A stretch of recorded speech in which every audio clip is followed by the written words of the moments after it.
And by the way, in his first address to the nation, Joe predictably meandered his way through what is a truly unremarkable, totally forgettable, even pre-rehearsed set of remarks.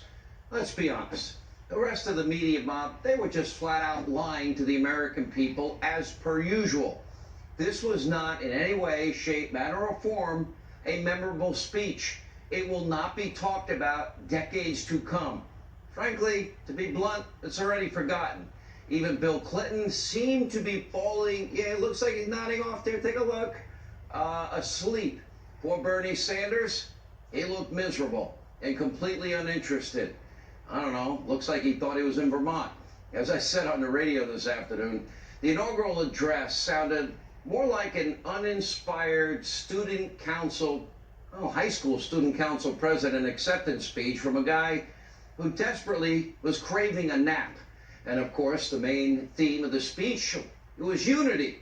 After 4 years of outright lying, conspiracy theories, witch hunts, one hoax after another, vitriol, non-stop hysteria, 2 impeachments, including one that is still unconstitutionally ongoing, Biden's hollow calls for unity are both laughable and completely disingenuous. Total and complete BS. Well, cheap, basically bumper stickers and old, worn-out liberal socialist cliches. Take a look. To restore the soul and secure the future of America requires so much more than words. It requires the most elusive of all things in a democracy: unity. This is a bunch of scumbags. That's what they are. Those are very strong words. Organized around making money. My whole soul is in this: bringing America together, uniting our people, uniting our nation. You cannot be civil with a political party that wants to destroy what you stand for, what you care about. With unity, we can do great things, important things. The president is a racist, and he is a demagogue. That is just a fact.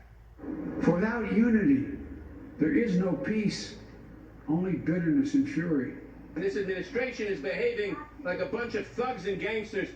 We must end this uncivil war.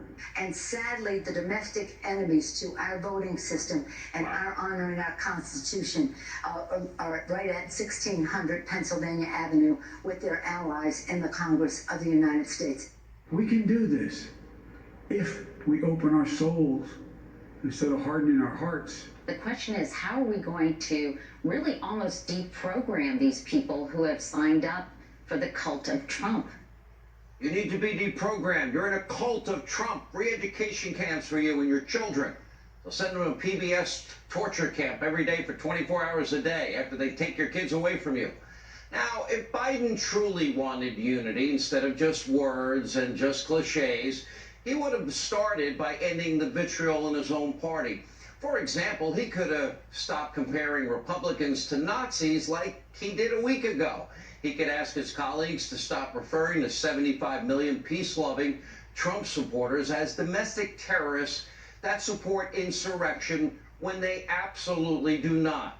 He could call for an end to the unconstitutionally post-presidential impeachment charade. He could also apologize for the Russia hoax and all those lies and the Ukrainian impeachment. Mark my words, this will never happen. Biden and now his radicals in power in his party, they don't give a rip about unity. Slogans, bumper stickers, flat out lies, and smears continue.